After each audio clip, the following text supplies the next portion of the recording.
নমস্কাৰ বন্ধুসকল, mister T চেনেলটোলৈ আপোনালোক সকলোকে স্বাগতম জনাইছোঁ। আৰু এই মুহূৰ্ততে আপোনালোকক এটা দেখুৱাব বিচাৰিছোঁ, এনেকুৱা এটা আচৰিত ধৰণৰ বস্তু, বিজ্ঞানীসকলেও তত্ত্ব উলিয়াব নোৱাৰা, তত্ত্ব ধৰিব নোৱাৰা এটা পুখুৰী আপোনালোকৰ মাজলৈ লৈ আনিছোঁ, দেখাবৰ কাৰণে লৈ আহিছোঁ। মোৰ লগত আহিছে, আপোনালোকে চিনি পাইছে, সকলোৰে এখন চিনাকি মুখ, সকলোৰে চিনাকি মুখ চন্দ্ৰদা আছে, চন্দ্ৰ পাদ্ৰী। 12টা মাহত 365 দিন যদি থাকে, 365 দিনেই সেই পুখুৰীটোৰ পানী উতলি থাকে। কিয় উতলি থাকে, কেনেকৈ উতলি থাকে, আজি পৰ্যন্তলৈকে বৈজ্ঞানিকসকলেও তত্ত্ব উলিয়াব পৰা নাই। তেতিয়াহ'লে বলক বন্ধুসকল, সেই পৰিৱেশটো মই আপোনালোকক দেখাবৰ কাৰণে চেষ্টা কৰিম। বন্ধুসকল, গৈ আছোঁ, যথেষ্ট বৰিং লাগিছে, গাড়ীৰ ভিতৰতে বহি আছোঁ। গতিকে এই মুহূৰ্ততে চন্দ্ৰদা আমাৰ লগত আছে। মই আপোনালোককতো কৈছোঁৱেই, চন্দ্ৰ পাদ্ৰী ডাঙৰীয়াৰ এটা গীতৰ কলি আমি শুনি যাওঁ। টাইমটো বৰ ধুনীয়াকৈ পাছ হৈ যাব নে কি কয় বন্ধুসকল? চন্দ্ৰদা অকণমান এনজয় কৰোঁ।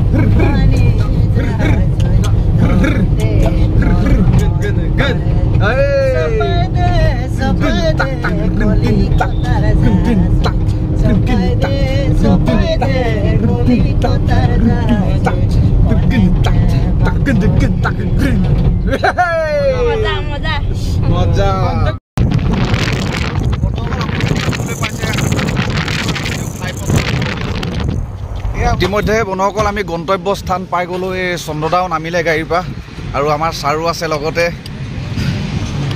এয়া হৈ গ'ল আপোনাৰ ৰাষ্ট্ৰীয় ঘাইপথ 38 নম্বৰ নহয় জানো ছাৰ? 39 নং। অঁ। আৰু এইফালে দেখিবলৈ হৈছে দোকান এখনো আছে। আপোনালোকে দেখি আচৰিত পাইছে, নামবৰ অভয়াৰণ্যৰ মাজত, জংঘলৰ মাজত এখন হোটেল আপুনি দেখিবলৈ পাইছে।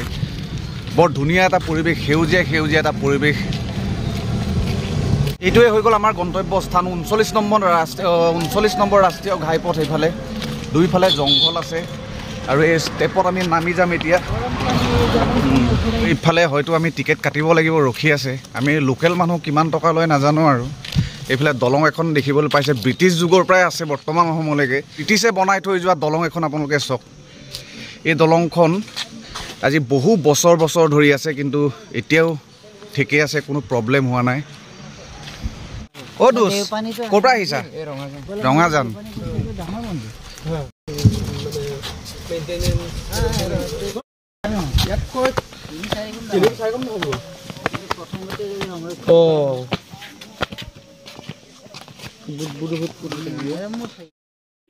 আপোনালোকে দেখিবলৈ পাইছে, এইফালে চাওক, একদম পুৰা ওলাই আছে পানী। অকল এয়াই নহয়, সৰুকৈ ওলাইছে। সেইফালে চালে আপুনি গৰম দেখিবলৈ পাব।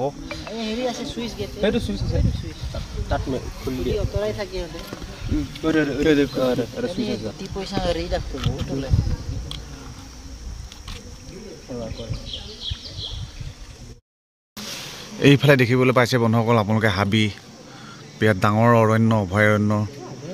ইয়াৰ মাজতে এই পুখুৰীটো অৱস্থিত। বন্ধুসকল, এয়াই হৈ গ'ল গৰম পানী চুই চাইছোঁ চব, পানী এতিয়াও গৰম।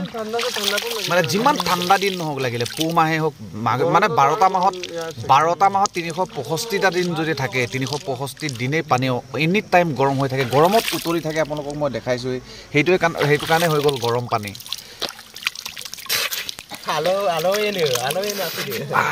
মজা লাগিছে, নিমখীয়া পানীটো, কিন্তু ভাল লাগিছে, গৰম।